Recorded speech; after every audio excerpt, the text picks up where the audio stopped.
Përshëndetje dhe mirë se vini në Kallëzo për një me. Unë sot do ta intervistoj Shaib Kamberin, kandidatin për deputet në Parlamentin e Serbisë, lidhur me zgjedhjet që për herë të katër do mbahen në Tërnovc të Bujanovcit. Pas intervistës me Shaib Kamberin do ndiqni debatin që ka zhvilluar kolegja ime Jeta Gjara me ministrin Libor Naliu dhe Matej Zakonshek, udhëheqësin e komunitetit të transportit për tërë Ballkanin Perëndimor. Në vazhdën e projekteve që u prezentuan dje në mbledhjen e dy qeverive, në këtë debat do diskutohet edhe për projekte tjera që priten të hapen në të ardhmen, që pretendojnë ta lidhin Kosovën me vendet e rajonit. Së pari ta ndjekim intervistën që zhvillova sot me Shaib Kamberin. Zoti Kamberi, këtë javë për të katërtën herë në Tërnovc organizohen zgjedhjet apo na tregon pse u dasht me u mbajt 4 herë zgjedhjet? Me sa mbaj unë mendë që nga fillimi i sistemit shumë partijak dhe mbajtja zgjedhjeve parlamentare, jo këtu në Tërnovc, jo në Luginë Preshevës, por nuk ka ndodhur asnjëherë në asnjë vend votim që 4 herë të përsëriten zgjedhjet. Pra është hera parë që kjo po ndodh, dhe kjo po ndodh për faktin se jemi në një betejë të drejtë për drejtë për një mandat me Partinë Socialiste të Serbisë të Ivica Dačićit. Në herën e parë, kur zgjedhjet janë mbajtur më 3 prill, ishim bërë disa gabime absolute ligjore, të cilat tërheqin pashmangshëm përsëritjen e zgjedhjeve, po që ishte në favorin tonë për shkak se ne për pak vota nuk arritëm, atëherë për 390 vota nuk arritëm të sigurojmë një mandat. Përsëritja na dha mundësinë dhe me këtë përsëritje na arritëm të sigurojmë votat e mjaftueshme për ta fituar mandatin. Por megjithatë angesat e Partisë Socialiste në nivelin e Komisionit Komunal Zgjedhor, mandej Komisionit Republikan dhe gjykatën administrative, sollën deri te përsëritja e tretë. Në përsëritjen e tretë, po ashtu ne arritëm mjaft votues të qesim në vend votim. Megjithatë patëm njerëz 6 raste të cilat i kishin dhënë votën Partisë Socialiste të Serbisë, 10 vota të pavlefshme, 2 vota që shkuan kot për listën tjetër shqiptare Alternativa për Ndryshim, dhe për 13 vota na u pamundësua marrja e mandatit. Por me që shumicën e komisionerëve në këtë vend votim, kryetari i komisionit vjen nga radhët e partisëve serbe, Partisë Përparimtare të Aleksandar Vučićit, Partisë Socialiste të Ivica Dačićit, duke mos njohur terrenin, duke mos njohur rrethanat, ata po bëjnë gabime të cilat mandej po sjellin në një situatë që gjykata, jo Komisioni Shtetëror, sepse kishte refuzuar ankesën tonë, por gjykata e cila për njëjtën arsye, për cilën na anuloi neve zgjedhjet në herën e dytë kur u përsëritën, u detyrua që të përsërit edhe kësaj here. Tash sërish ne jemi në një garë me 2 partitë kryesore, faktikisht jemi me partitë shtet, ato që po e qeverisin Serbinë, cilën ne kanë shndruar Serbinë në deep state, dhe e kemi një problem me faktin se është hera 4 që duhet të mobilizojmë gjithë njerëzit për dalë dhe dhënë vota. A ju lodhën njerëz të Një pjesë e elektoratit tonë në këtë njësi është në diasporë, cilë nuk do të kenë mundësi edhe kësaj radhe të vinë të japin kontributin e vetë.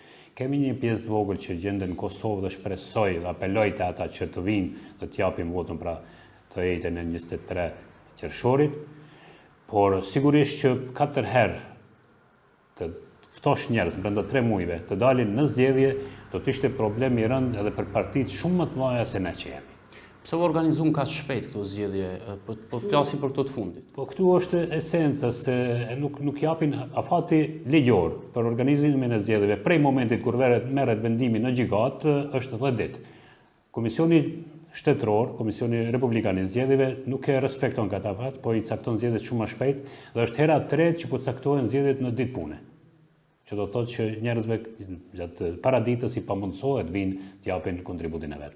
Pra them se këtu po bëhet një betejë e vërtet zgjedhore me 2 partitë kryesore të këtij shteti, të cilat me shumë gjas do ta bërvojnë edhe qeverinë e ardhshme, dhe të cilat po dëshmojnë se nuk janë të interesuara që as në aspektin formal ta respektojnë demokracinë parlamentare, që secila pakicë e spaku pakicat më të mëdha që në hungarezët të bosnjakët shqiptarët të kenë përfaqësuesit e vet, dhe në rastin tonë këtu e shihni që është shumë problematike që ti mobilizojmë njerëz sepse njerëz po lodhen, sepse tradicionalisht ne kemi marrë pjesë dhe vazhdimsi kemi pas deputet, por kur nuk ka ndodhur asnjë qeveri e vetme që shqiptarëve t'i bëj ftesë për të qenë pjesë e shumicës. Prandaj edhe motivimi të njerëzit në krahasim me zgjedhjet lokale, ku njerëz kanë më tepër motiv me dalë me dhon kontributin e vet, nuk është i njëjtë. Dhe prandaj është një punë shumë e vështirë e cila na pret këto ditë në vazhdim për të bindur secilin zgjedhës të kësaj njësie me dalë sepse jemi në betejë për një votë. 609 vota nuk na kryjn punë. 610 vota janë ato cilat neve na mundsojnë të sigurojmë një mandat me kusht që Partia Socialiste e Serbisë mos marr asnjë votë. A pritni që keni me fitu dhe me u bë deputet? Ne po punojmë me fitu. Ajo që është inkurajuese se aktivistët tanë, jo vetëm partisë tonë, por duhet të them edhe partnerëve të koalicionit tanë, sepse na jemi 3 parti që jemi në koalicion të përbashkët për këtë mandat, janë në angazhime sipër që thash 4 herë me radhë me i bind njerëz me dalë. Pra është një punë e mundimshme, është një punë e lodhshme, është një punë e mërzitshme edhe për votuesin e zakonshëm, por ne po mundohemi që t'i bindim ata për rëndësinë e përfaqësimit parlamentar të një bakice cila është bakica shqiptare e cila është diskriminuar nga ky shtet. Dhe është një shtet i cili nuk toleron, shohim, që t'i thuhet e vërteta për diskriminimin e vërteta për të kaluarën e hidhur për cilën ata janë shkaktar të kryesor. Ju keni qenë edhe mandatin e fundit deputet, dhe çka mundet me përmirësu për komunitetin vet një deputet?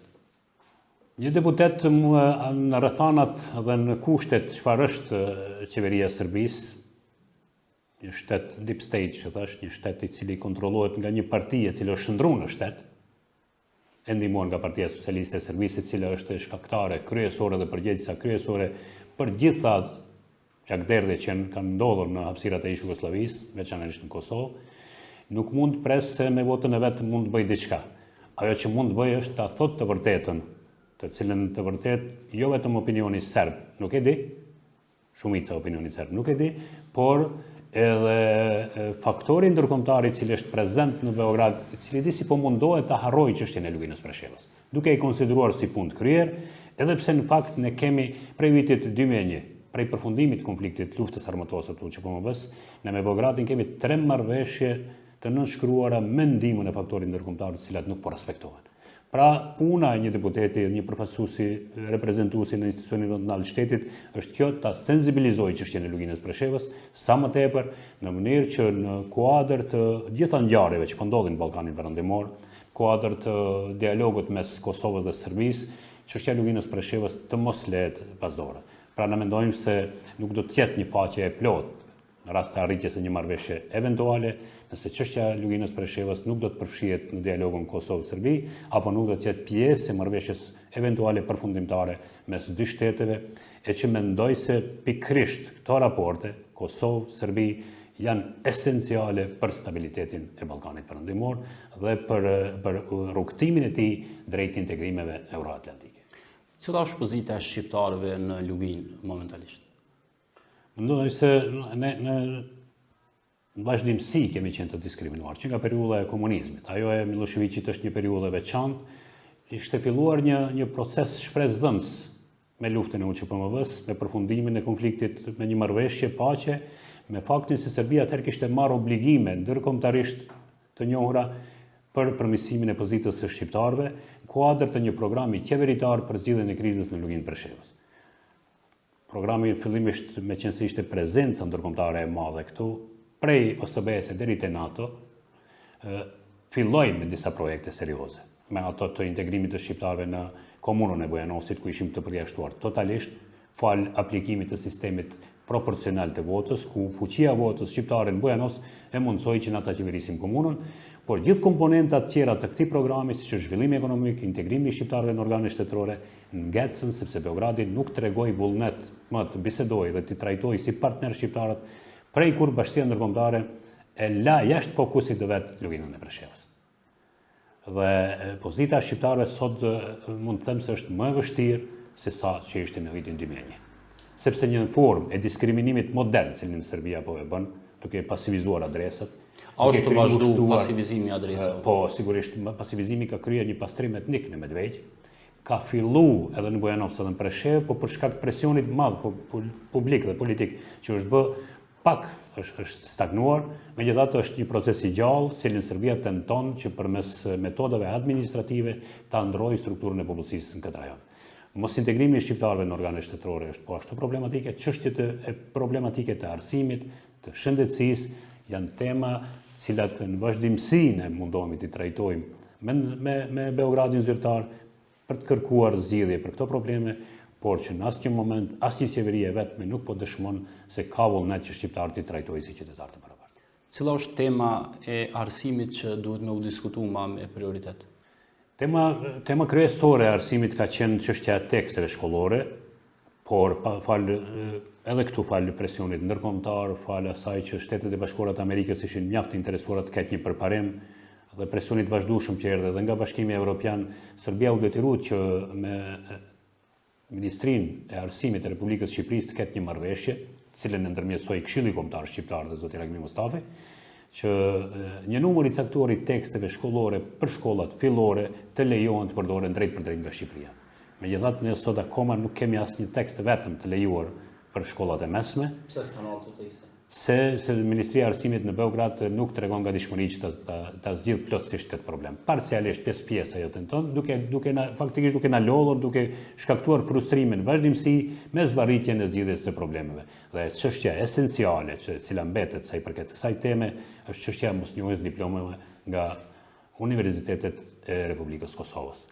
13 vjet, faktikisht 14 vjet po bëhen nga shpallja e pavarësisë, 14 gjenerata janë të rinj, cilëve nuk i njihin diplomën. Dhe njerëz që kanë pritur me vite, më tepër se një decenje, kanë humbur durimin dhe pjesa më e madhe e tyre tash po largohen në drejtim të Evropës perëndimore. Edhe kjo është një element që po ndikon që numri i shqiptarëve në këtë rajon të zvogëlohet rrezikshëm, sidomos këtu në Bujanovcë ku balanset etnike janë diku është 57, 58 apo mas shumë të 60% shqiptar, me 30% serb, 10% në rom, që të vinë në pikpyetje mas disa viteve edhe qeverisja komunale këtu në Bujanovcë. Kur pritet marrë tekstet shkollore, a keni ndaj datë ose? Nuk ka, është një proces i hapur, cilin Këshilli Kombëtar po mundohet ta vazhdojë dhe ta procedojë njësoj sikurse për tekstet për shkollat fillore, por akoma nuk ka një gatishmëri edhe nuk ka një presion ndërkombëtar anallëpar, sepse nga përvoja mund të them se Serbia ka ndërmarrë hapa pozitive në luginj të Preshevës në raport me shqiptarët vetëm atëherë kur fokusi i bashkisë ndërkombëtare ka qenë i madh këtu dhe kur presioni i tyre ka qenë i drejt për drejt me qeverinë në Beograd që të zgjidhë një temë. Për momentin nuk ka ndonjë presion, sepse ata u liruan pak nga presioni me që u zgjidh çështja e arsimit disa teksteve për shkollat fillore, nuk e kanë fokusin e mjaftueshëm, shihet tash fokusi tërësishëm është diku tjetër, kriza e Ukrainës, dhe shpresojmë që në kuadër të këtyre raporteve të ndryshme, të reja gjeopolitike që po ndërtohen, të sjellin edhe marrëveshjen finale mes Kosovës dhe Serbisë, e cila shpresojmë për neve është shansi i fundit për të gjetur zgjidhje të përgjithshme për gjitha problemet me të cilat shqiptarët ballafaqohen. Cilat janë përgjegjësitë edhe të qeverisë Shqipërisë, po dhe të qeverisë të Republikës Kosovës për shqiptarët e Preshevës? Tash ne jemi pjesa më e rrezikuar e kombit. Jemi përballë me një kundërshtar i cili është më i fortë nga gjithë shtetet e rajonit Ballkanit Perëndimor. Me qeveri të cilat në vazhdimsi po injorojnë problemet e tona dhe nuk pranojnë të na kenë partner politik për zgjidhjen e problemeve me të cilat na ballafaqojnë. Refuzojnë kërkesën tonë për integrim të barabartë, participim në organet shtetërore dhe angazhimi jon, fuqia jon politike ka mund të shtrihet, e kam fjalën për fuqinë politike të shqiptarëve në luginj Preshevës, ka mund të shkojë deri në atë mas që Beogradin ta detyrojë me një nënshkruaj 3 marrëveshje që i përmenda. 2001, 2009, 2013. Por nuk e kemi atë fuqi politike që ta detyrojmë Beogradin edhe për me i përmbush ato obligime. Prandaj këtu është esenciale që dialogu Kosovë-Serbi të shtrojë çështjen e shqiptarëve në luginës Preshevës në formën duke respektuar parimin e reciprocitetit në të drejta me serbët e Kosovës, sepse dy shtete mund të kenë raporte të mira nëse kanë edhe trajtim adekuat dhe të barabartë të njëllojshëm të pakicave brenda teritorit vetë. Nuk mund të ketë raportet mira mes Kosovës dhe Serbisë derisa Serbia vazhdon të diskriminojë shqiptarët. Dhe në anën tjetër Shqipëria, e cila me Beogradin ka një ngritje të raporteve bilaterale, nëse marrim edhe Maqedoninë Veriore trilaterale faktikisht, po bëhen disa marrëveshje.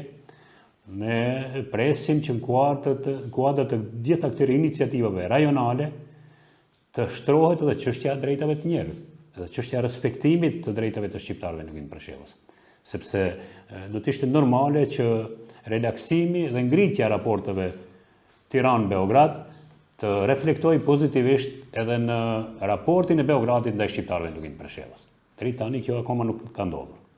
Dhe ajo që presim që edhe qeveria e Shqipërisë ta ndjek hapin e qeverisë Republikës Kosovës, që përmes një fondi të veçantë ta ndihmojë drejt për drejt Luginën e Preshevës në projekte konkrete që kanë bëjnë me përmirësimin dhe cilësinë e jetës.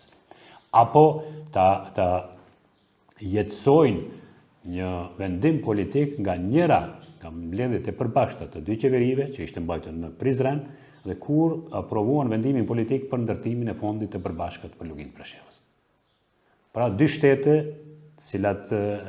me cilat ne i konsiderojmë shtete anë, Kosovën kërkojmë reciprocitet me drejtat e serbëve sepse kjo do të ishte në interesin tonë më të madh, janë mjaftueshëm të zhvilluara që me një fond të veçantë ta ndihmojnë Luginën e Preshevës.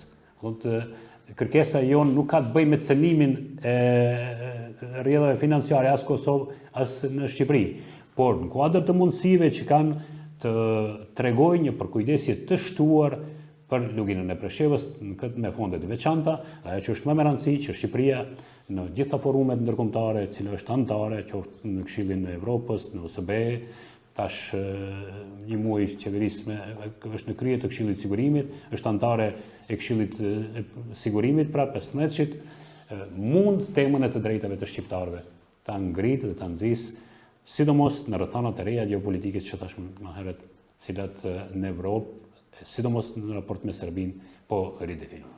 A keni probleme me këto fonde që vinë prej Kosovës edhe Shqipërisë? Po, me Kosovën ka probleme, sepse Serbia nuk e njeh të rrugën transaksioneve financiare me Republikën e Kosovës. Ka pas në vazhdimsi probleme, një herë të vetme është leju transferimi drejt për drejt i mjeteve 2019 kur ishte kriza pandemisë dhe kur Serbia u detyru për shkak krizës globale të pandemisë që të pranojë një fond që qeveria e Republikës Kosovës prej 500 mijë ndajti për komunën e Preshevës, Bujanosit dhe të Medvegjës, por që tash ka probleme me 2 milionë euro të cilat qeveria e Republikës Kosovës i ka ndarë për komunat e tona, për komunitetin shqiptar këtu, e cilat akoma nuk kanë filluar të realizohen. Respektivisht është filluar një pjesë e vogël të realizohet me financimin e një vizite lobimi tonën në Shtetet e Bashkuara të Amerikës, në State Department, në Kongres dhe në Senat, cilën e pagoi qeveria e Republikës Kosovës, por që ishte drejt për drejt transakcion me Shtetet e Bashkuara, jo me Serbinë. Masive që përmen edhe kë bashkëpunimi që Shqipëria e ka arritur me Serbinë, që ka pritni prej Ballkanit hapur? Esenciale, nëse raportet e dy shteteve shënojnë ngritje që nuk ka ndodhur deri më tash, dhe mund të konsiderohen në këtë aspekt nga të dy palët si miqësore, ne presim që kjo miqësi të shtrijë pozitivitet edhe të mira edhe për shqiptarët e Luginës Preshevës. Për neve nuk është e mjaftueshme që kjo iniciativë të ngushtohet vetëm në turizëm apo në çështje të caktuara ekonomike, por Ballkani i hapur, Ballkani i ballkanasve, Ballkani i ri, do të kisha thënë, do të ketë sukses vetëm atëherë kur gjitha shtetet që e përbëjnë Ballkanin Perëndimor do të bëhen pjesë e tij dhe kur vlerat e përbashkëta janë ato që mbisondojnë në secilin shtet. Standardet e dyfishta, cilat Serbia pretendon të shtrinë Ballkan, nuk duhet toleruar, sepse Serbia kërkon maksimumin e të drejtave, cilat janë ndoshta edhe mbi kartën e Këshillit të Evropës, mbi gjitha dokumentet valide ndërkombëtare për pakicën e vetë në Kosovë, duke na mohuar neve të drejtat cilat vetë legislacioni brendshëm serb i lejon. Pra këto standarde dyfishta duhet ndërprerë Dhe iniciativat e përbashkëta, qofshin ato bilaterale, trilaterale apo multilaterale, duhet kenë ndikim pozitiv në përmirësimin e përgjithshëm të jetës së qytetarëve.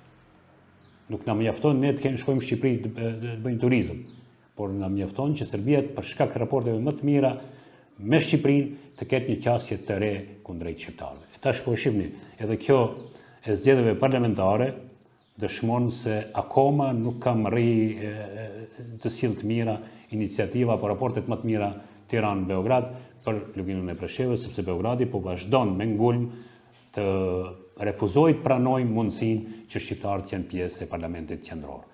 Në shtet i cili do të ishte normal, në një shtet i cili ka pretendime të jetë pjesë e Bashkimit Evropian, duhet stimuloj pakicat që të jenë pjesë e parlamentit dhe legjislacionit, organit legjislativ. Këtu ndodhe kundërta.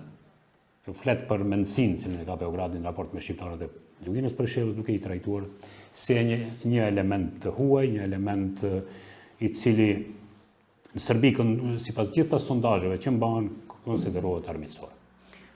A kam probleme edhe me përdorimin e simboleve shqiptarët, a vazhdojnë me u padit, posaçërisht kur i përdorin ato për festat e nëntorit? Patjetër është një situatë shumë e palakmueshme, sepse edhe në rrethanat kur shënohet festa kombëtare, në këtë rast kur ta marrim Këshillin Kombëtar, i cili është një institucion i cili me legjislacionin aktual të Serbisë mbulon sferën e arsimit, kulturës, informimit, përdorimit zyrtar të gjuhës dhe përdorimit të simboleve kombëtare, dhe kur kryetari i Këshillit Kombëtar dënohet apo dërgohet në kundërvajtje për shkak të përdorimit të simbolit kombëtar ditën e flamurit. Serbia kërkon nga ne që ta bëjmë një ndryshim nga simboli kombëtar që ne e përdorim, të mos jetë identik me simbolin e, siç e thon ata, të shtetit tjetër.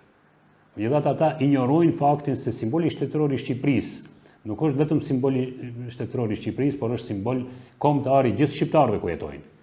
Dhe ajo që unë, derisa isha deputet, kam kërkuar që Serbia ta ndjek shembullin e rajonit. Në Kosovë askush nuk i pengon serbët ta përdorin flamurin shtetëror serb apo kombëtar. Në Maltëzi serbëve i lejohet të përdorin simbolin shtetëror. Në Maqedoni po ashtu. Dhe Serbia mbetet i vetmi vend i cili me ligj ndalon përdorimin e lirë dhe zyrtar të simbolit kombëtar, duke dënuar, pra, duke ndërmarrë sanksione ndaj përgjegjësve institucional apo krerëve politik të shqiptarëve, cilët e përdorin në ditët e caktuara.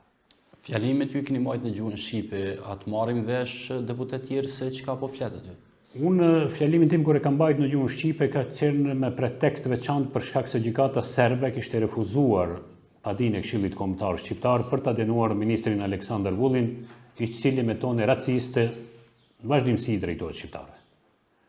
Dhe me pretekstin se atë ditë ishte një presedan i ri që ndërtohej, ku gjykata legalizon terminologjinë ofenduese dhe raciste të një ministri, unë kam mbajtur fjalimin në gjuhën shqipe, por fjalimin e përkthyer serbisht unë e kam dorëzuar në sekretariatin e parlamentit, dhe ata kanë mund të shpërndajnë atë fjalim gjithë deputetëve që e kanë pas. Ndërkohë, për shkak atij presedani ata kanë caktuar një përkthys. Tash kanë vendosur një rregullore tjetër që deputeti duhet të paralajmëroj paraprakisht se fjalimin duhet ta mbajë në gjuhën e vet, por që me që seancat përcillen drejt për drejt nga televizioni shtetëror serb, në opinion nuk shkon zëri deputetit më, po shkon zëri përkthysit. Kështu që nuk ka efekt më ndaj edhe të plasësh në gjuhën anëtare. Cila është fuqia politike e shqiptarëve në parlamentin e Serbisë? 1 vot, 2-3. Mandatin e fundit kemi qenë 3 vota. Për të pas mundësinë me marrë vendime në një parlament, qoftë Serbisë, qoftë cilin do parlament, duhet të kesh shumicën. Ne nuk kemi pretendime se mund ta bëjmë, edhe po të bëjmë bashkë gjithë pakicat. Por fuqia politike, unë kam pasë në rast të fjalimeve të mia kanë qenë të ronditur jo vetëm shumica parlamentare, por gjithë struktura e shtetit për shkak të asaj të vërtetave të cilat kam tentuar të i paraqes dhe të plasoj atje. Prandaj qoftë 1, qoftë 2, 3 deputet të një pakice, nëse në mënyrë të argumentuar paraqesin problematikat cilat ballavaçohet pakicat cilën e përfaqësojnë, besoj e ka peshën e vet. Dhe nëse jo menjëherë, sigurisht për shkak se Serbia është një shtet që është, e thash, në procesin e integrimit në Bashkimin Evropian, duhet t'i respektojë. Ka shumë qartë Serbia se nuk mundet të jetë pjesë e Bashkimit Evropian me problemet që ka me pakicat, por ajo e shohme atë taktikën e veprimit të ngadalt, përparimit ngadalt drejt Bashkimit Evropian dhe lojën e vetë geopolitike me tre karika një imitim, them, i varfër i Jugoslavisë Titos, me raportet qelikta me Kinën, raportet e mira me Rusin, raportet e veçanta me Bashkimin Evropian dhe ato tjerat me Shtetet e Bashkuara të Amerikës. Dhe më duket se kësaj radhe mesazhet gjitha që vinë, po i vjen fundi kësaj politike, sepse Serbia pas krijimit të qeverisë së re duhet të orientohet në cilën anë është. A do të detyrohet të vendosë sanksione Rusisë diçka tjetër, por se Serbia duhet të ndrojë kursin politik, duket se tash ka shumë qartë edhe vetë presidenti serb Aleksandar Vučić. Në rast se kish pas më pak parti të shqiptarëve, i shkon pozita më e madhe shqiptarëve të Luginës në parlament? Po këtu është mjerisht ajo që bën Serbia. Dhe çdo shtet i cili nuk ka politikë të mirëfillt ndaj pakicave. Serbia për shembull për paraqitjen e një liste të pakicave për pjesëmarrjen në zgjedhjet parlamentare kërkon përkrahjen e 10.000 nënshkrimeve, 10.000 zgjedhësve që do ta përkrahin atë listë, vetëm për me u certifikuar lista. Ndërkohë për me regjistruar një parti të pakicës kërkon 1.000 vota, 1.000 votues. Thotë mundësia ligjore është ajo që ka kriju predispozitat e fragmentizimit sa më të madh të pakicave, dhe kur skena politike fragmentizohet, kur ka shumë aktor, natyrisht që gjithmonë është vështirë duke i pasur parasysh interesat edhe të nivelit lokal edhe interesat e ndryshme që ka secila parti të ketë mandej një vendim konkret unik për çështjet çfarë është kjo. Dhe kjo edhe neve në ndodhi, pamë se në zgjedhjet e fundit nuk arritëm të kemi një konsenzus politik me dy partit, me një parti dhe një grup qytetar të Preshevës, cilat të ndanë, cilat mjerisht në zgjedhjet e fundit morën vetëm 3.000 vota, dhe dy partit cilat qeverisin Preshevën sot, e që në zgjedhjet lokale bashkarisht i kanë pas mbi 8.000 vota, në zgjedhjet parlamentare i kanë marrë vetëm 1.927 vota, në Bujanovci kanë marrë vetëm 350 vota, dhe në për Serbi dikun kanë marrë 1.100 vota. O tentu edhe në këto zgjedhje me pas një unitet shqiptar? Ka tentu edhe vetë kryeministri Kurti në 2 takime që na ka ftuar atje, cilat i kanë bojkotuar këto dy parti, që nuk kanë marrë pjesë në listën tonë, por mjerisht nuk u arrit dhe tash jemi në situatën në cilën jemi. A ka investime të shtetit të Serbisë në Luginën e Preshevës? Duhet të thënë se pas përfundimit të luftës që më bës në kuadër programit qeveritar, cilin Serbia kishte hartuar për zgjidhjen e krizës, si quhej programi atëherë zyrtarisht në Preshevë, Bujanovc dhe Medvej, u kriju edhe trupi koordinues, një organ qeveritar i cili do të mbikëqirte realizimin e këtij programi. Dhe tash prej 2003-2004, prej vrasjes së kryeministrit Gjinxhić, kur Serbia tentoi faktikisht të harrojë këtë program dhe të harrojë çështjen e Luginës Preshevës, vetmi që ka qenë funksional në një aspekt, sa i përket Luginës ishte ky trup koordinues, por vetëm në aspektin e transferimit të ca mjeteve të caktuara, që përmes buxhetit republikan ndahen në trup koordinues dhe mandej shpërndahen komunave tona për investime të caktuara.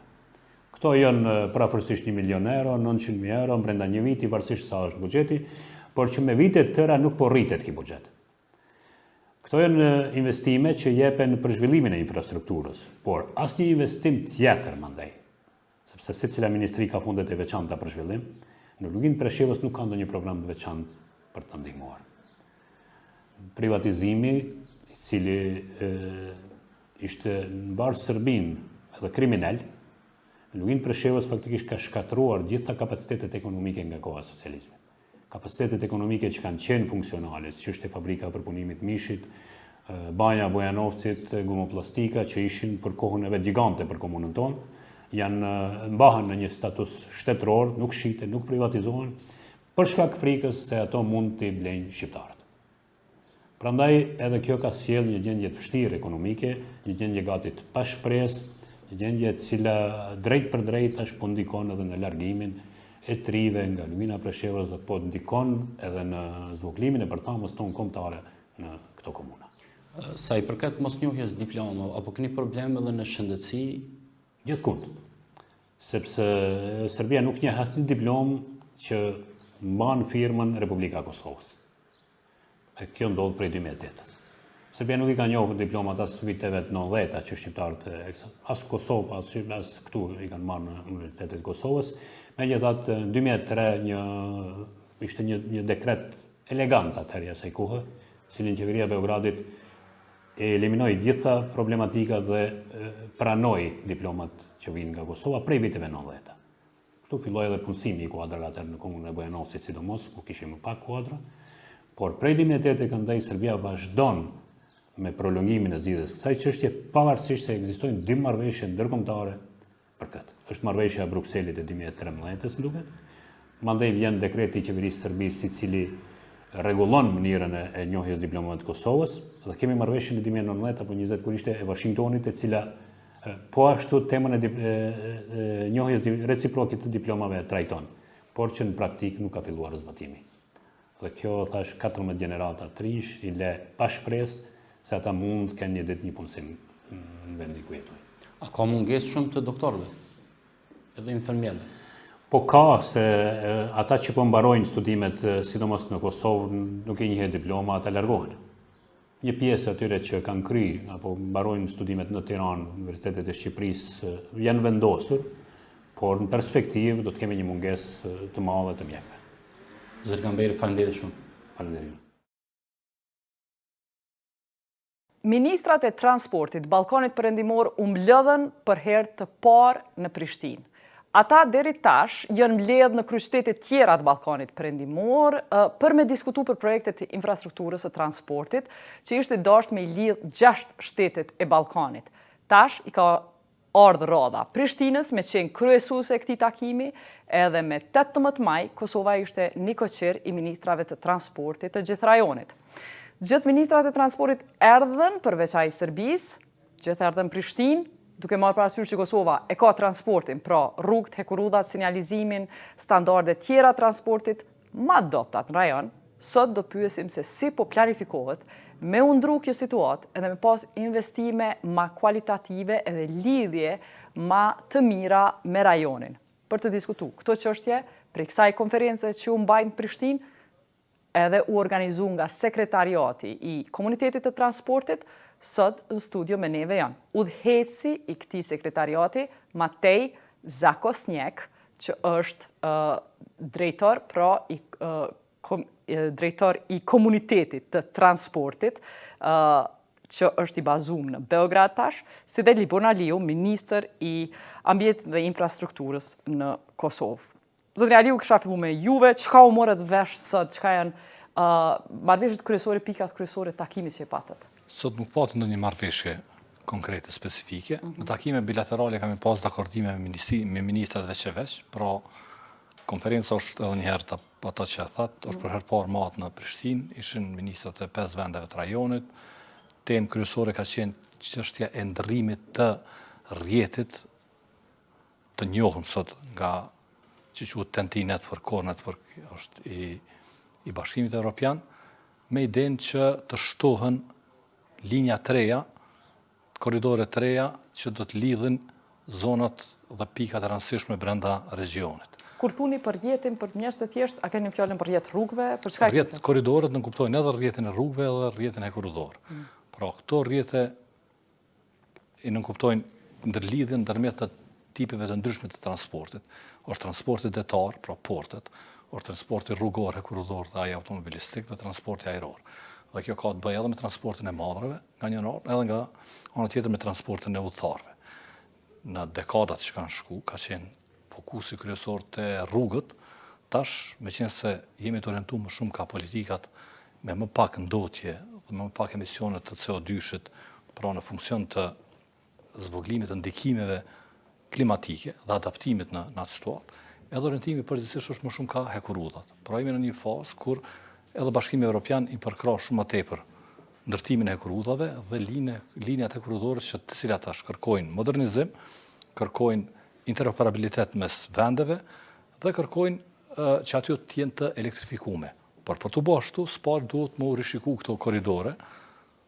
Mos harrojmë që secili tash prej vendeve ka propozimet e veta dhe kërkon që të aplikojnë në një mënyrë për koridore të reja. Këto koridore janë ato që njihen pastaj nga Bashkimi Evropian e që mbase edhe mund të konsiderohen në kategorinë atyre që edhe investohet nga Bashkimi Evropian për to. Vendet, specifikisht ministrat, patën propozimet e veta, diskutimet mbi atë se çka do të kemi në një mbledhje të rëndësishme që do të jetë në fundin e muajit qershor në Lyon, ku do të diskutohet këto çështjet e koridoreve të reja.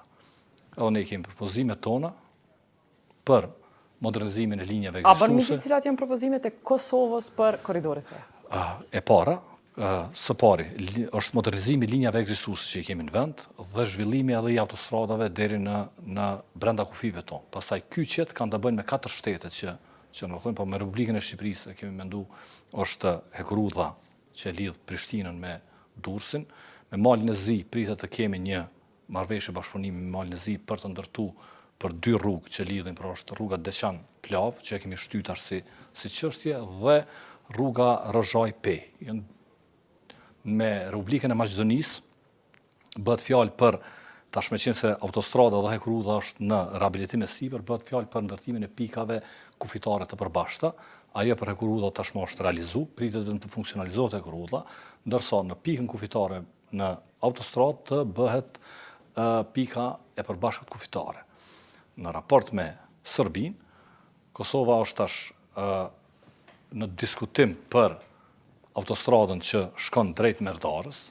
Në anën tjetër do të më shkuë edhe nga pala e Serbisë, cili është progresi tyre, cilat janë planet për këtë lidhje. Dhe në anën po ashtu kemi, meqense autostrada e Gjilanit është në realizim e sipër, pas realizimit të kësaj autostrade duhet ta vazhdojmë këtë deri te Dhevi i Bardh për ta lidhur Bujanovcin me Republikën e Kosovës realisht.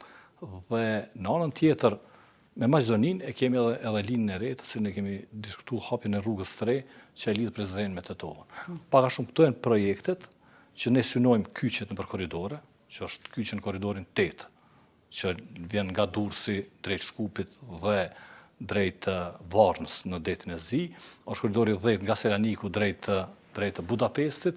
Këto dyjat i kalojnë afër Kosovës, por nuk e prekin drejt. Është linja e re jon Adriatik që pritet si korridor të hapet përgjatë Bregdetit jon Adriatik. Me këto 3 linja korridore për ne është jashtëzakonisht e rëndësishme që të lidhemi dhe jemi duke shqyrtuar mundësitë se si do të realizohen këto lidhje. Mirë. Kjo është në aspektin e infrastrukturës dhe kyçes në korridore. Mr. Zakosniak, because transport community has not been so prominent in Kosovo media, can you just explain first, for majority of audience, what does a transport community do, since it exists since 2017 as a part of the Trieste Western Balkan meetings, but what is its function? First of all, thank you very much for the invitation. It's great to be here, and indeed, Transport Community itself is an international organization which brings together 33 partners. It's basically entire EU 27, and that's represented by the European Commission, but of course the focus is on the 6 regional partners here in the Western Balkans. We have one very clear priority, and this is a complete integration of the transport markets of the Western Balkans into the European Union. And we are achieving this integration with the 2 parallel tracks. On one hand, we are giving a support to all regional partners here to adopt and implement all EU legislation when it comes to transport. In other words, that means standards. That means how transport is organized here or in the European Union. And that means that the transport should be exactly of the same standards when it comes to legislation from Sweden or Serbia or Kosovo or Slovenia. On the other hand, that's the parallel track, we are supporting a specific connectivity projects that are connecting the region among itself and also with the EU. When you say supporting the connectivity projects, do you fund it? Because do you give money, or what do? Do you facilitate it? Exactly. We are not funding it because the funding mechanisms are already well established through the Western Balkans investment framework and so on and so forth. What we are doing is that we are working together with ministries, with authorities, to see what they have to do in order to prepared the projects But well. are you the body that approves projects going forward? We are part of the approval structure of the projects as well. So we are part of this. We are not the only one, but we are part of it. So, tricky question. Before this minister has been here for a year, there's been so many other governments Kosovo has had since 2017. Transport projects take a long time. Has anything changed in your priorities from what you heard today in terms of projects you are going to do in Kosovo? So, a very good question. And today's discussion really showed something, and that is that the focus is shifting a little bit in the region, and that's good news, from roads to specifically modernization of the rail systems. And that is something which I think the next coming years, 5-10 years, will really be the focus of the region. For obvious reasons. First of all, in the last 30-40 years, the rail infrastructure in the region has actually degraded. And you can see that also in Kosovo. So the attention given now It's almost inexistent, to be honest. Let's be frank. Inexistent. it is not unexistent, because you can see just yesterday, we went to see the Project 10, and we see that actually it is progressing. We would all like it to be progressing faster. However, the modernization is happening as we speak.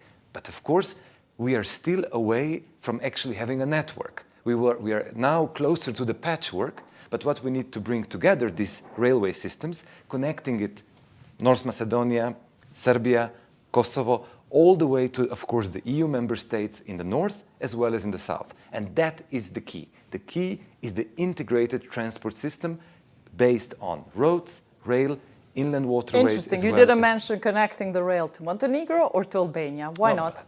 I can Okay. give you Is there a plan? all the six. Of course. Is there a plan to Of connect course. Kosovo also by rail to the most complicated would be to Montenegro? Is there a plan? Of course. This is also everything that you have mentioned is in the planning. Now, the important part here is that we need to really focus in order to make sure, due to the administrative capacities as well as the funds which are available, but really needs to be focused to deliver on the key connectivity projects. Okay. And here, this is something that we are working hand in hand with the ministry Then to can do. you be honest with our public and tell us, does Kosovo have capacities to take in the funding that EU and transport community can facilitate for these projects? Do we have that capacity? Kosovo is having increasing capacity to do that.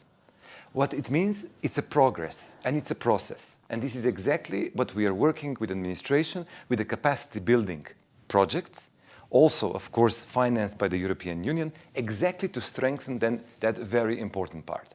But indeed, I agree with you that this is a process and it's something that is happening as we speak. Mirë, njëjtë masi jeni koncentru në Hekurudha, po ju ishit bashk me zotnin Zakosnjekun të Hekurudhat, ju pom të bo konferencë për shtyp, por pyetja e njëjtë vlen për ju. A kemi na kapacitete me menaxhu fonde që mundet me na dhanë EU-ja? Ne jemi në fakt në rritje të këtyre kapacitete për me menaxhu ato dhe për me mund me i përthith ato. Realisht, vendet fshinje. A muj vishëm Arrin- kush po e arrin menaxhon shumë më tepër. grantin për Hekurudha? Kush po menaxhon? Trenkosi?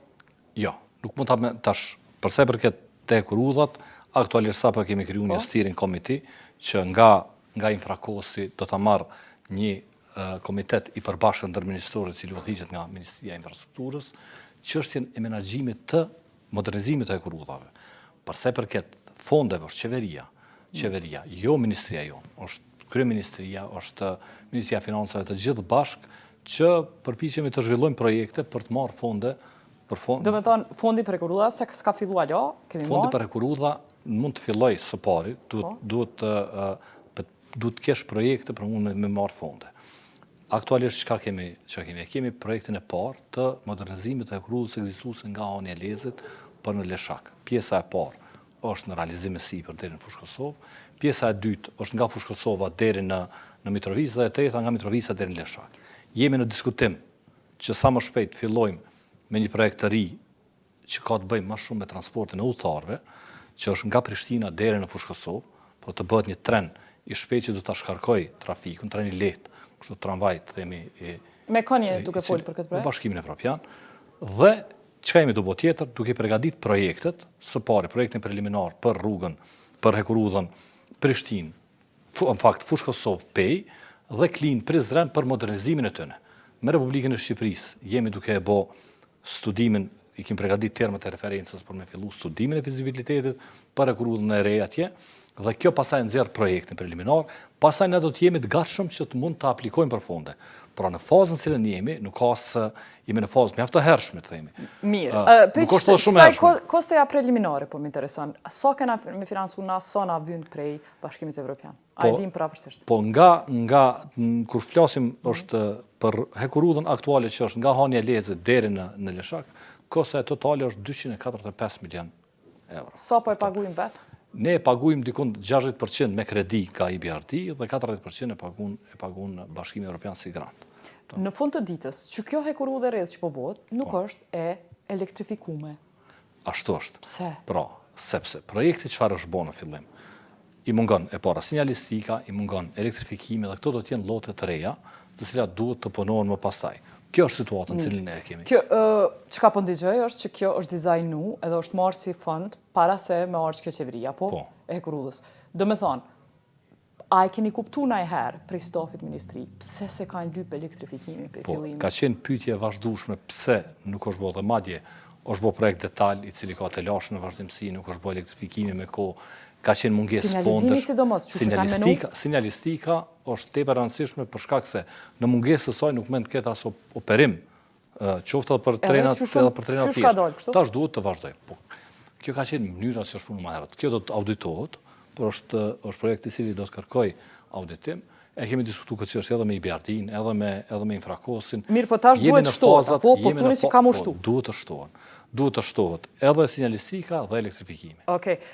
Mr. Zagosniak, it's weird to propose in this time and age of European Green Deal to propose rail without electrification, meaning that it would have to burn fuel to function.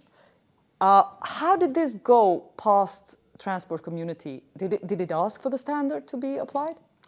First of all, regarding the potential project of the railway line that would be connecting Albania and Kosovo, this is something that we, of course, have heard about, and also we were discussing this with Minister on quite a few occasions. And what we have said is that we would like to see the preliminary design, pre-feasibility study, which both governments of Albania and of Kosovo have started doing. Once we see what the pre-feasibility study shows, then this will be the first step to assess then all the other details which follow out of this. Okay. So it's impossible now to talk about any, let's say, route or anything else until they are basically understanding of what are the basic parameters. Can we talk about the existing project? Yeah, secondly, as you have said, electrification is one of the criteria for the TEN-T network for rail by 2030. But have you asked Kosovo until now to have electrification and Kosovo hasn't delivered? Is it the first time we hear about it? No, this is not the first time, and it is also clear that TEN-T regulation, and here we are working in the last 2 years on that, it is the electrification as well as other elements, ERTMS, as well as everything that has to do with signaling and so on. This is all part of the TEN-T regulation. And the TEN-T regulation says that on the core TEN-T lines, there has to be by 2030 this completed, including with the standards such as this. And that's why there are certain timelines, deadlines, that we not only hope, but also expect that administration here will deliver according to the legislation which is applicable. Are you saying that we're not going to have a ready rail until 2030? No, 2030 today is not 2030, which means that there is from today to 2030, there is definitely a time, as well as with the right amount of funding coming from the European Union, co-funding by the regional partners here, as well as you have mentioned, the attention to the priority projects with the right both people as well as dedication of the government to deliver on them by those deadlines and according to the standards which are discussed. And that's why these timelines are very clear, and this is what we expect from all regional partners to adhere. Okay, so 2030, the electrification to be finished and the rest of the standards. But initially, what is the first timeline that government of Kosovo must deliver on the first? Tell us initial timeline. No, this is something that we are working together with the ministry, and it's not that there are timelines already now set in place. Okay. This is the process, and this is something that we are working together with the ministry to deliver, and of course also the EU office. A mendojmë që deri në 2030 do të mund të bëhet elektrifikimi, sinjalizimi deri në 2030, sepse përndryshe s'kan me lënë, sapo ndigoj, s'kan me lënë funksion trenin, apo? Po, ashtu është si target është viti 2030. Ne do të bëjmë ç'është e mundur për me realizu një gjatë tillë. Pra e para, fizibilitet për hekurullat ekzistuese ka, dhe ne do të për këtë linjë që është zhvilluar do të bëhet. A i dihet sa është koste e elektrifikimit? Nuk mund të themi për atë, nuk ka ndonjë por ne jemi të fokusuar që linjat ekzistuese të modernizohen kur kemi të bëjmë me kyçe në korridoret e jashtme. Pra, linja nga Shkupi deri në Leshak lidh dy korridore. E lidh korridorin 8, e lidh korridorin 10. Linja nga Prishtina në Pej dhe nga Klina në Prizren, eventualisht deri në Gjakov, do të mund ta lidh korridorin, që tham korridorin Jon Adriatik. Dhe cilat janë afatet? Pastaj në lidhje deri në Merdar do të mund të lidh prapë korridorin e 10 në drejtim të Kur ka më bo studimi i fizibilitetit për linjen Prishtinë-Durrës? Çajo linjë e korridorit? Ajo është tash jemi në çfarë kemi përgatit termat e referencës, jemi duke përgatit marrëveshjen për financim që duhet ta kryjmë sa më shpejt dhe të filloj menjëherë prokurimi në mënyrë që në tetor të kemi veç fillimin e përgatitjes së.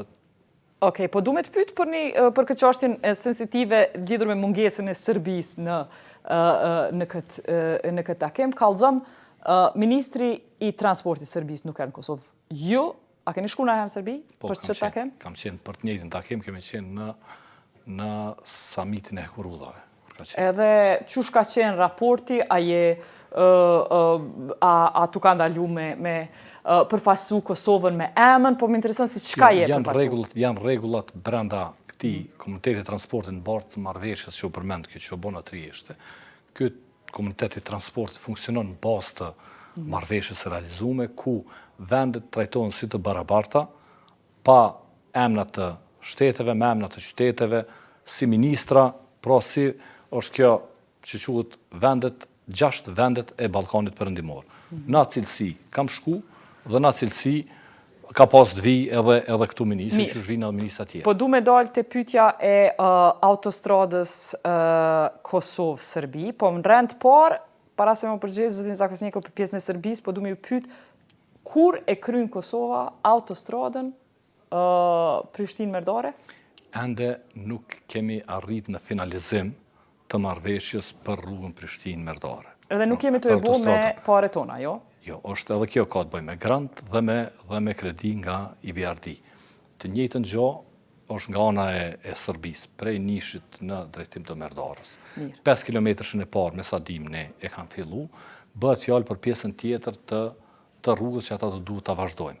Ne kemi kalu Prishtinën. Kur po thuni ende se kemi mri marrëveshjen, çka nën kupton kjo? Marrëveshjen për çka? Duhet marrëveshja e financiare mes të me EBRD-n, me bankën, me Bashkimin Evropian për financim, se bëhet fjalë për kredi.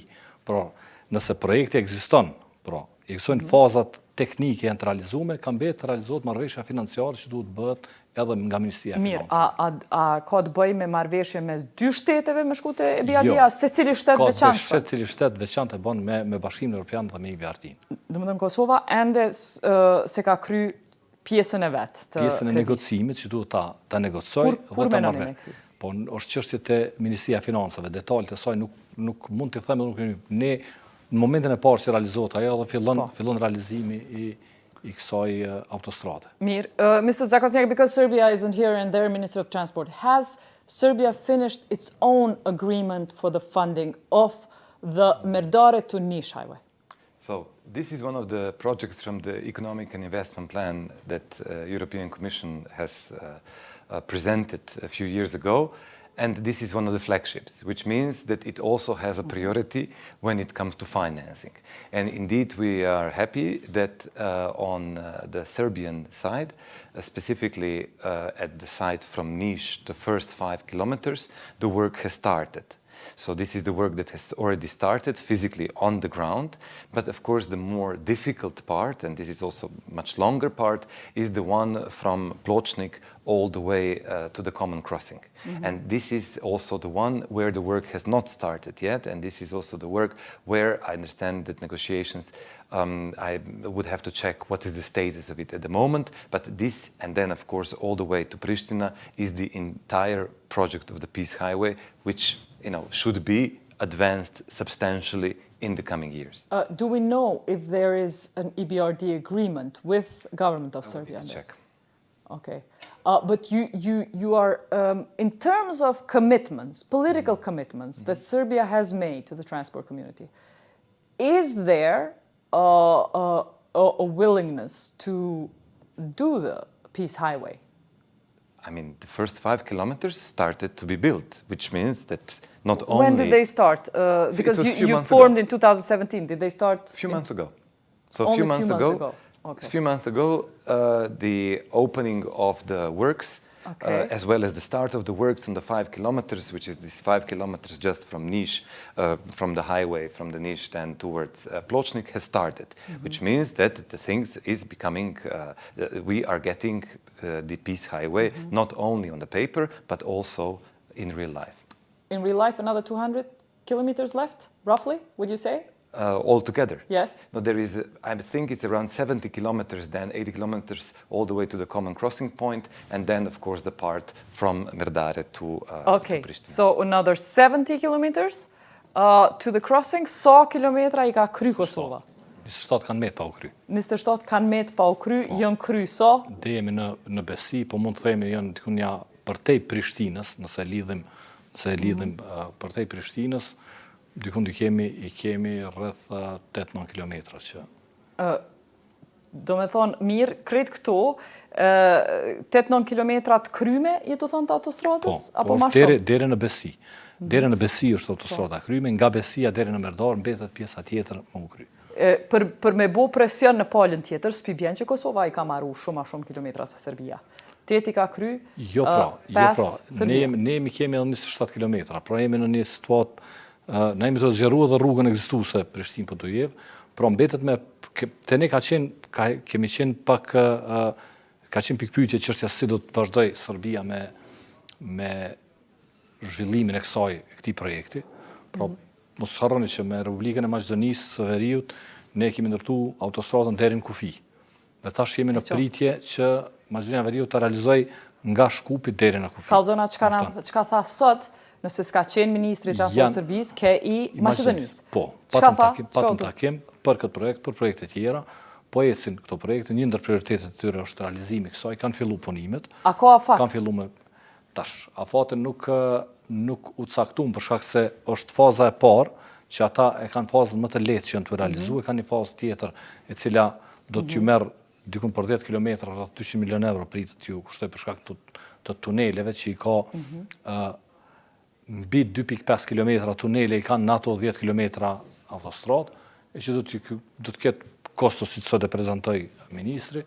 Pastaj bëhet fjalë edhe për projektin që kemi diskutuar për projektin e Tetov, rruga për Tetov. Ku ka met rruga për Tetov? Çka diskutuat, a u morët vesh? Rruga për Tetov janë përgatitur termat e referencës për projektin preliminar, për projektin detaj në fakt. Pra kemi është I kryer fizibiliteti, jemi në fazën e hartimit të projektit detaj. Mirë, jeni Kosova jeni, a ishte I gatshme Maqedonia me e buat pjesë? Maqedoni. Bile, për shkak se shumica e tunelit është në pjesën e Republikës Maqedonisë Veriut, ata do ta marrin përsipër pjesën e hartimit të dizajnit. Do me thonë, ata nuk e kanë bua hala atë pjesë? Ata janë tash ata kanë kry ato marrëveshje që kanë pas në mes vetën në qeveri, kanë qenë dy herë që ka qenë Është aprovua? i kanë aprovuar ato dhe janë në fazën e hartimit të termave të referencës, të cilat termat referencës i diskutojmë, i kemi diskutuar bashkë dy ekipet punuese. Qysh ka mu finansu që kjo rrugë? Kjo financohet pjesa nga kufiri ande e finanson vetë shteti Maqedonisë Veriut, pjesën tonë ne, por në projektin e përbashkët që është tentu URA, përmes kredis, jo? Po, URA, në projektin që është URA, është kjo, në fakt, tuneli me qësës është një objekt, atër do duhet të kemi një prokurim për gjithë objektin, së është një objekt. Pjesën tonë të rrugës e krymë na, pjesën e vetë rrugës e krymë Maqedonia vetë. Por tuneli është një objekt dhe do të kërkoj marrëveshje të veçantë të prokurimit dhe të financimit të asaj. Ngjajshëm ka me qenë, mos harrojmë, të gjitha pikat e kyçeve që po i përmendemi, qoftë me obligime. Qysh ka mu finansu tuneli? A Maqedonia na? Mbetet tunelin pjesën e 2.5 km janë në pjesën tonë, 4 km në pjesën e Maqedonisë. Aq sa proporcionalisht i takon aty ne e financojnë ata, pjesën tonë e financojmë ne. Mirë. A provu me kërku fonde të bashkimit? Prandaj, jemi në fazë të projektit, do të kërkohet fonde për të gjitha. Do të kërkohet fond për këtë, do të kërkohet fond për Deçamplavë, do të kërkohet fond për Pej Rozhaj, do të kërkohet fond për Gjakov Shkodër, për pjesën e Korudhës. Të gjitha këto do të kenë në vendkalimet kufitare tunele. Sepse vijat kufitare janë zakonisht male. Allow me just to add on one very important element that I wanted to mention before, and that's, we are talking about new projects, we are talking about modernization of old projects, but one thing that we also have to talk about is maintenance. And the maintenance, there is a reason why we need to rehabilitate or modernize, for example, the railway lines in the region. And the main reason is that there was a lack of maintenance.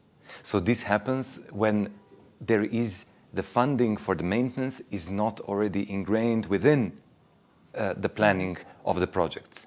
And that's a very important element. For example, the railway line, which was built decades ago, for example, between Belgrade and Bar in Montenegro, was designed many years ago that should take 7 hours, and it took 7 hours for many years. Now it takes 11 hours. And one reason for that is the lack of maintenance, and then of course, the trains cannot reach the design speed of even 20 years ago. The second problem, which is also very prevalent, is the soft measures. And for example, one of them is the border crossings or the common crossings. So one of our utmost attention should be also given that we reduce the waiting times at the borders and with that increase the capacity of the borders, because we can have a beautiful infrastructure. But if the trains or the cars then, after traveling 120, 30 kilometers per hour, or trains the same, stop at the border crossings for hours and hours, we lost the time that was gained by the new infrastructure. So how do you reduce the time in the borders? What's your suggestion? And where has transport community been successful on this? The most effective way of doing that is by creating a joint border crossings. So integrated border crossings, which means that authorities of both regional partners sit together, use the same principle, use under the one roof, and really cooperate in one stop, which means that instead of stopping twice, you stop twice, and with that, even for the 50%, you actually reduce the waiting time. Okay, so the most indicative visual example of that is the border crossing at Merdare. How it was and used to be, visually, it's remarkable. However, how has that changed? Is there any study, has that changed the waiting time at all? Physically, the waiting time of a passenger? The waiting times have changed. Of course, then there are, during the peak times, during the summer specifically, there is still too much waiting time, and this is something that we are really trying to see how to reduce it. But I think even more, what is even more critical is the waiting times for trucks.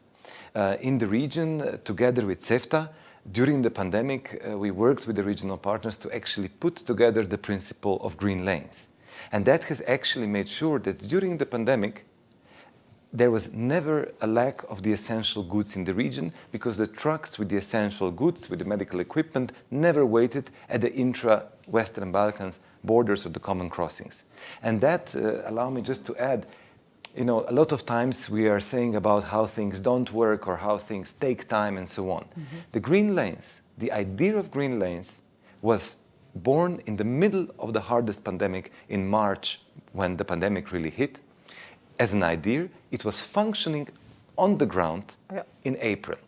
So it took 1 month for everybody to agree And on it the worked? rules and implement them. Indeed. And that Tell is, me, where did it work? Where did the trucks actually cross through the green line? the green lanes are now implemented across all intra-Western Balkan borders. On all, so the truck, if you see the waiting times at the border crossings within the region, they have reduced significantly. Where do they affect Kosovo? Give me some border points where it affected. It is with all the border crossing points that you are having with the neighboring regional partners. I would just like to add on that this is really something that we need to take attention on. And the most effective way is, as we say, the integrated border crossings, and that is exactly what we try to do both on road as well as on the rail. Okay, and so when are we going to have an integrated border between Albania?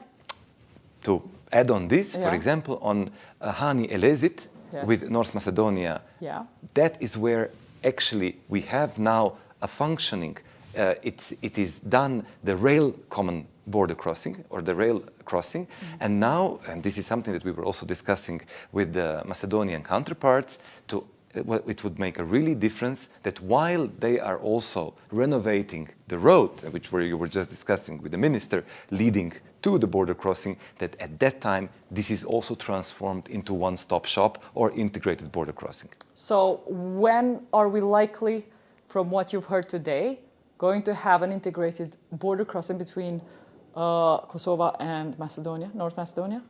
This depends specifically on when they are planning to the renovation of the road, because at the same time it would be good to do it at the same time, not to do it twice. Well, with Serbia you didn't have to wait for the renovation of the road, so that example proves you can have an integrated border without finishing highways. But that would be an opportunity, since the North Macedonian side is planning to do renovation of the road, that could be done at the same time in order to have the integrated border and crossing. when is the indication? Is there any indication when there's going to be an integrated border between Kosovo and Albania? That is something that we would need to check with the minister in charge. Before we go there, it was mentioned the projects. I want you to comment on the projects of Deçan Plav, Plav Rojaj, the Pej Rojaj, the roads. What is Transport's community take on the Deçan Plav road? So the Transport community is focusing mainly on the core TEN-T network. So we are on the core because why? This is the network which is connecting the capitals. This is the network that is connecting the neighboring regional partners as well as the EU member states. So this is what our focus is. So if I ask you about Pristina-Podgorica then, can you answer the same question? When are we going to have the shortest connection between Pristina and Podgorica, which is going through Deçan? This is a question really for the minister regarding, what are the plans. However, and this is another element which you see when we are talking so much about the project, we tend to forget. And this is my first part about our work, and that is reform process. Because no matter which project we have, and I'm coming back to the maintenance, and because this is the policy reforms. The policy reforms, no matter which project you have on the ground, if it's not supported by the policy reforms, including, for example, predictive maintenance. What are concrete policy reforms you want to see from Kosovo? Exactly that. Which are? So, maintenance? Exactly, and that has to do with it. We need to have the regional maintenance plan on the core TEN-T network, being both on road and rail, so that we know what is happening, let's say, in Montenegro when they are planning to renovate something or modernize something else, so that the main routes can be planned in a better way.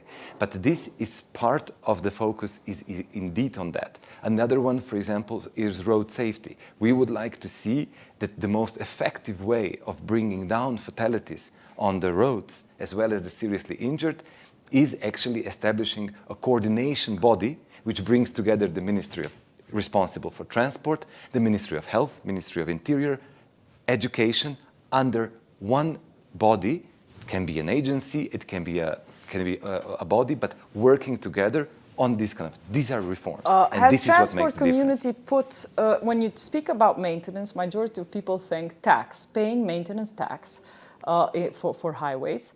On the other hand, we have a €5 tax to go to Albania as Kosovars. In Macedonia, you have €1 per certain number of kilometers. Has transport community put any kind of demands or requests on a certain maintenance charge all over the region? No, first of all, it is up to regional partners to decide how they want to pay for their infrastructure.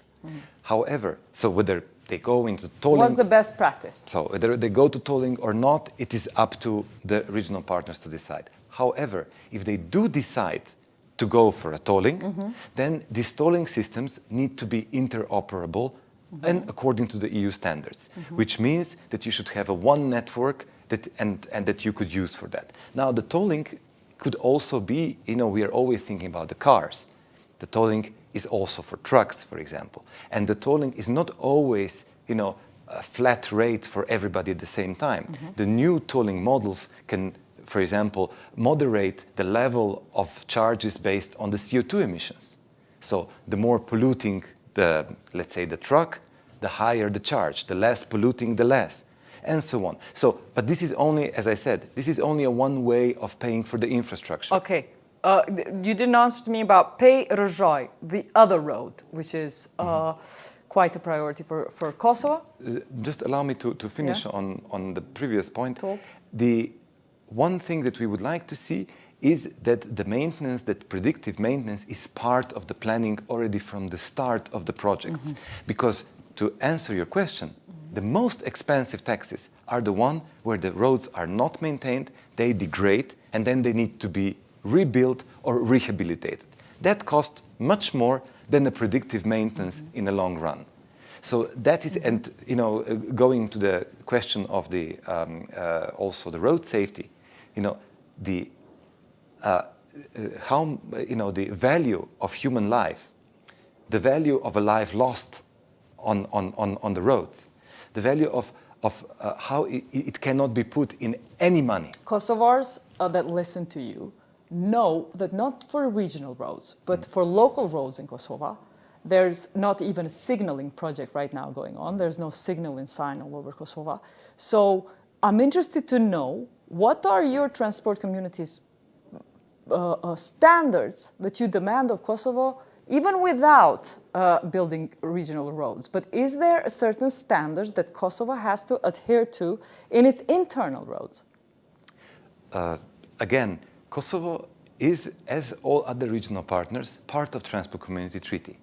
Part of Transport Community Treaty means that Kosovo will adopt and implement all EU legislation when it comes to transport, including... Has Kosovo already adopted any standards? It depends on which area we are talking about. On road safety. On the road safety, there are certain provisions that are, and there are certain provisions that will need to be adopted and implemented. So, I know the process, how it goes in energy community. I want to ask about transport community. If there, is there a system where citizens can complain when there is a missing signaling in certain roads within transport community? Because there is such system in energy community. There's a panel that decides if there is a complaint.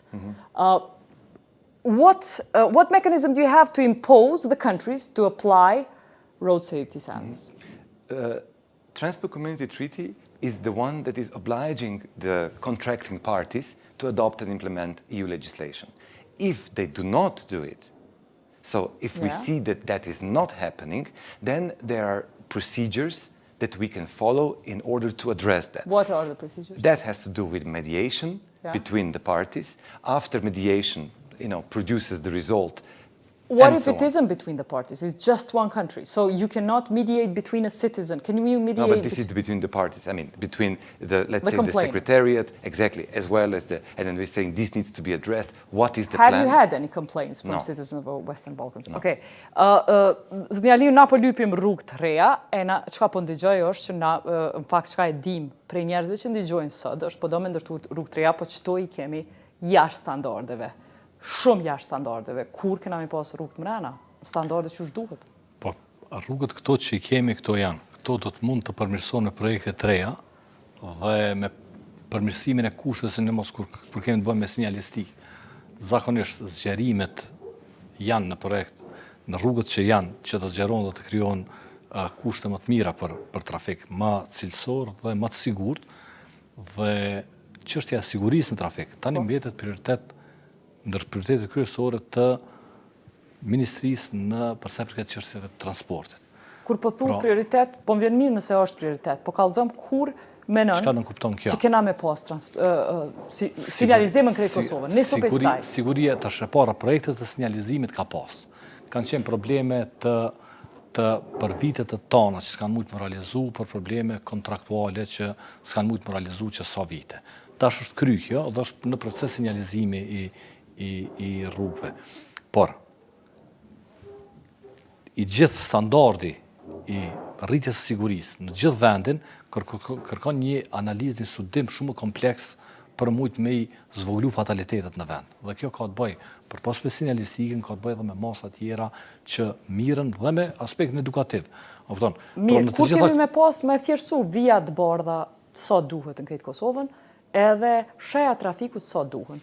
Në pjesët cilat janë përgjithësi e komunave, mbeten përgjithësi e komunave. Këto që kanë bëjnë në pjesën regionale është në proces tani. Pra, procesi sinjalistikës është në realizim e sipër, po flasim në projektet ekzistuese, që ka qenë. Për avancim të gjendjes që në kupton konceptualisht duhet me avancu sistemin ton për sa i përket sigurisë në trafik, ajo kërkon tash një studim që edhe sinjalistika duhet të rritet shumë atje për sa nivelin që është sot. Pra, sinjalistika në vendin ton mund të themi që është jo mirë për shkak të një mungese të gjatë të mirëmbajtjes në këtë fushë. Unë e thash fillim ma e keqja në rajon. A është mirë me e drejtë. Ma e keqja në rajon për shkak se nuk ka pas për vitet tona projekte sinjalistikës. Pra janë rënu të gjitha turshenjat që kanë qenë në fshi ato vija krejt, për shkak se s'ka pas as kontraktim të kompanive për me realizu ato punë. Ka qenë problem i brendshëm i qeverisë, i ministrisë për disa vite. Kur kryet procesi i qasaj kompanije? Tash, ajo është në proces e sipër. Ajo proces është bloku dhe ka fillu puna. Pra, ndër çështjet e para që kemi pas në tavolinë ka qenë zhbllokimi i problemit të sinjalistikës. Dhe sinjalistika është në realizim e sipër, vetëm se ajo duhet të avansohet më shumë. Mirë, po du me folë për pjesën e Green Deal, sepse edhe në konferencën e përshtyp, kur e patët, u përmend edhe nga Komisioneri për Transport i Evropës, që duhet mu apliku standardet e gjelbërta në transport për ta shetutje. Në Kosovë është veni me kjerët madhë vjetra në rajon. Kallëzëm, që ka një të bonë që drejte? Në këtë drejtim është duhet të ndryshot ligji, duhet të krijohen kushtet që edhe infrastruktura për veturat elektrike, duhet të vendosen standardet të taksimit varësisht nga vëllimi i motorit që kallëzomi vizionin e juj. Sa po menoni që si politik e qeverisë juj ka me qenë puna e vjetërsisë kereve mas pari? Vjetërsia nuk kemi të bojmë shumë me vjetë. Aktualisht ne kemi kriter vjetërsin. Dhe duhet tjetë kriter emisionet, pra, emitimet e veturave. Kriteri mbi emitimet e vetura, pra, standardet e vërë që janë. Po ato s'po muj me matë. Po mirë, s'mund me matë, duhet me ndërtu mekanizma për me matë. Pra, krijimi i ndërtimi mekanizmave strikte për matjen e emisioneve në vetura është sfid, një ndër sfidat kryesore që kemi. Po, pse duhet ligj, këto e dim, sa duhet me qenë emitimet? Vetëm pak, emitimet mos harrojmë janë të nivelit jo të mirë.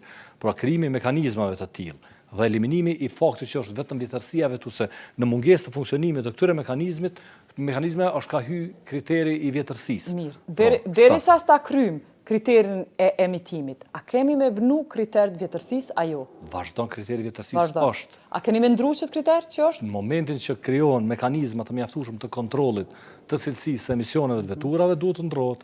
Mirë. Pse duhet ka gjatë me prit për shembull ju me bo marrëveshje që i ka krejt rajoni për makina që blen 00, s'ka kur far kredi. Makina taksa mu liru për makina elektrike. Sa duhet me prit për shto? Këto duhet tash marrëveshje me Ministrinë e Financave, duhet bën këto në mënyrë që të krijon kushte, që të ketë subvencionim, taksa mund të eliminohen një pjesë e taksave, një pjesë e taksave të aksizave, këto janë të eliminuar për veturat që janë 0-0. Na pedim që mund, po kur do të Po janë bëhet? bërë, janë aktualisht e veturën kur e blen 0-0. Po. Prej jashtë ti pagun shumë më pak takse do gampë se sa që i pagun për të tjerat. Problemi është që subvencionim të tillë. Të vëshë pagun njëjtë. Po të vëshën e pagun, ti nuk pagun tash çështja është e dogana të aksisa, për dallim prej veturave tjera. Por Krejt dogana është e hekun krejt 0-0? detalet unë nuk e di, sepse nuk kam blerë ndonjëherë veturë 0-0. Pra, kur blen vetura 0-0 ti e lirun prej një pjesë të taksave, dhe kjo është njëri ndër masat që është marrë, më ka qenë kjo masë edhe më herët. Tash duhet të shikojmë mundësinë e infrastrukturës për veturat elektrike. Dhe infrastruktura për veturat elektrike është të rëndësishme dhe se ku vendoset dhe si do t'jetë shpërndarja atyre, a do t'jetë në hapësira publike, a do t'jetë në zona rezidenciale ku mbushet natën dhe çfarë ndikime kanë. Dhe kur ndërtohet pasaj infrastruktura duhet të bëhet paralel edhe me Veç Kosova momentalisht s'ka taks që ja hek. Nuk ka ndonjë subvencionim, nuk ka ndonjë masë, po jemi në diskutim me Ministrinë e Financave për këtë çështje. Kemi pas disa prezentime, propozime, të shohim tash se do të shkojë kjo. Cili është vizioni, folëm për çto investime që mund me animu privatëve me bo makina ma të gjelbërta, po cili është vizioni për me pas transportin publik ma gjelbërt?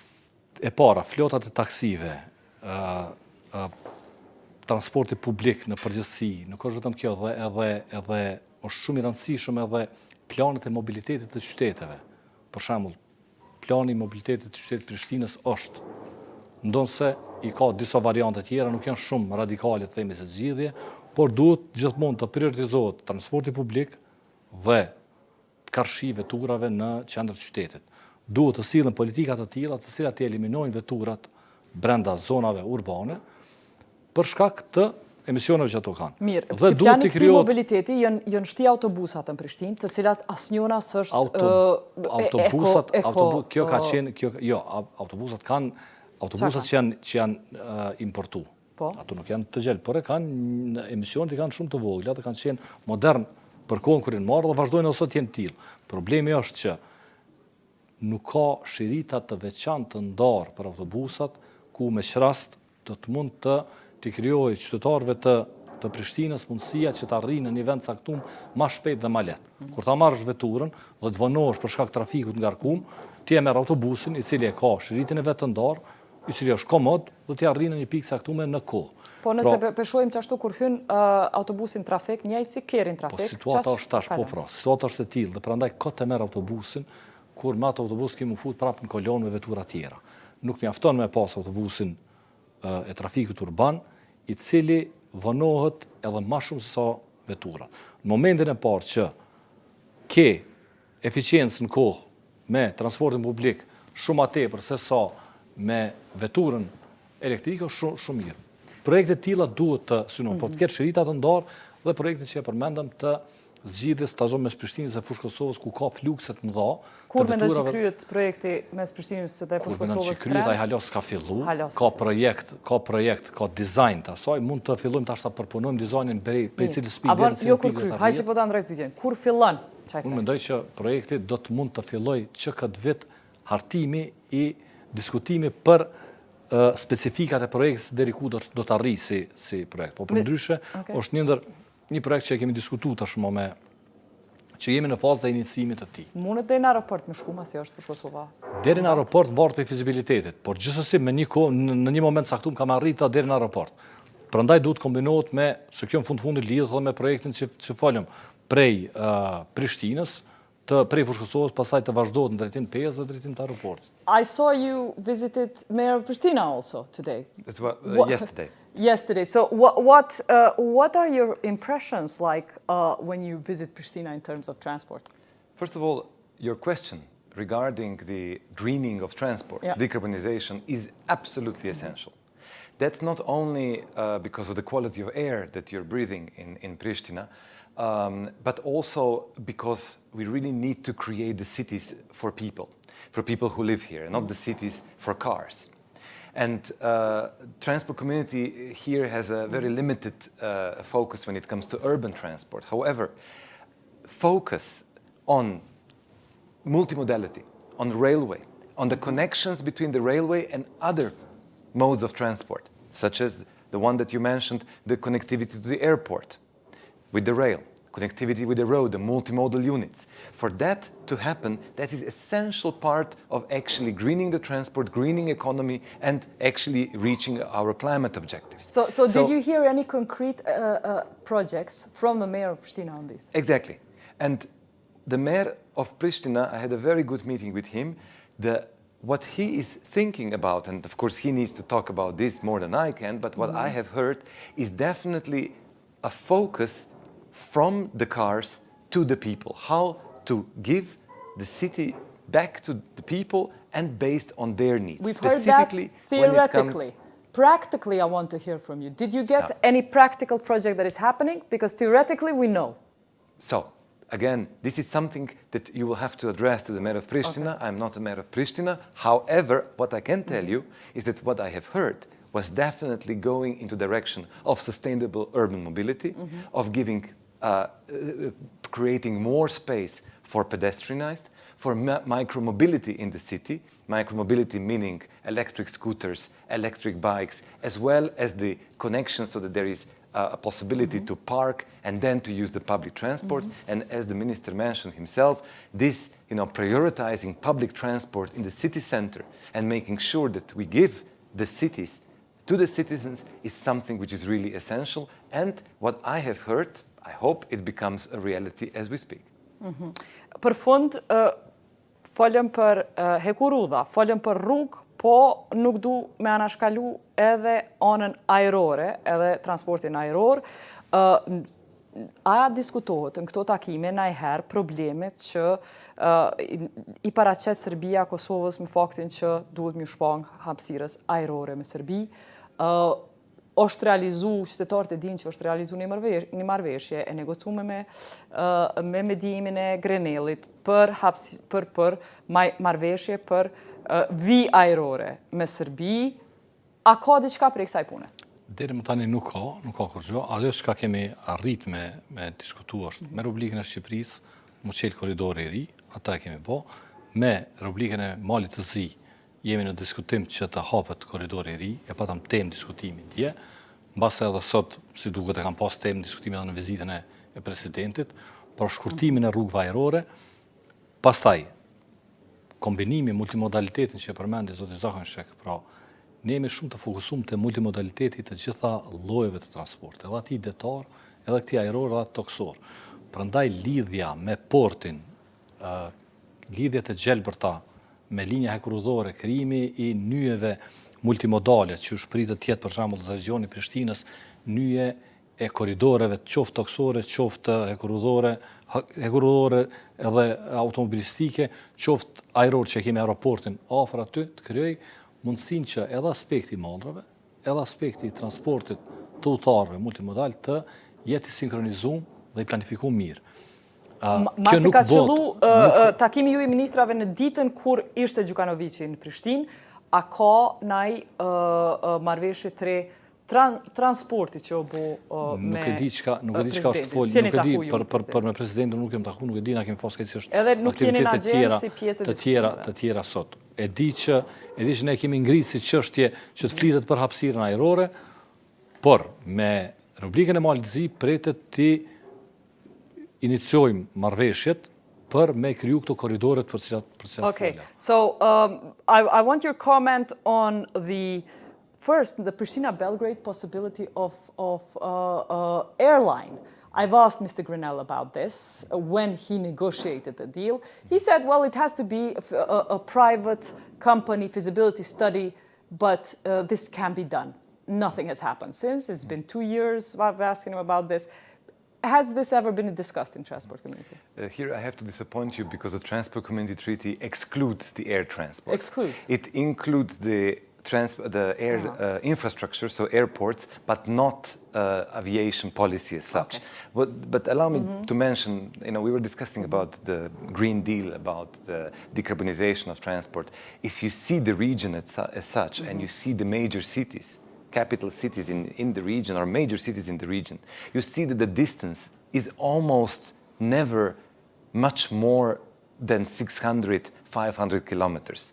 Almost everywhere, the distance is between 200, 300, up to 600 kilometers, almost.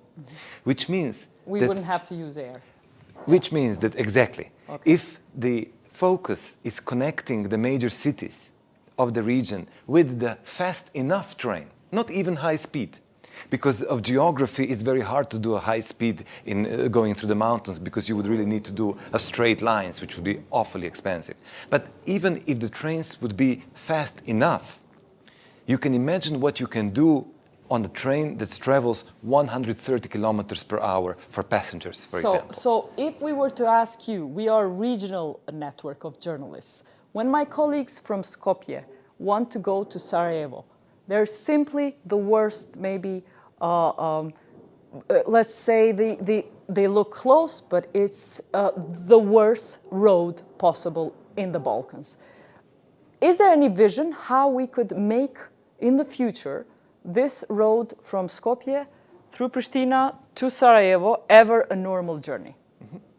So again, coming back to what we have said, prioritization, prioritization, prioritization. We are having a TEN-T network which is clear on what are the main lines and which are the other, comprehensive. And for that, we need to focus on delivery, delivery, delivery, supported by reforms.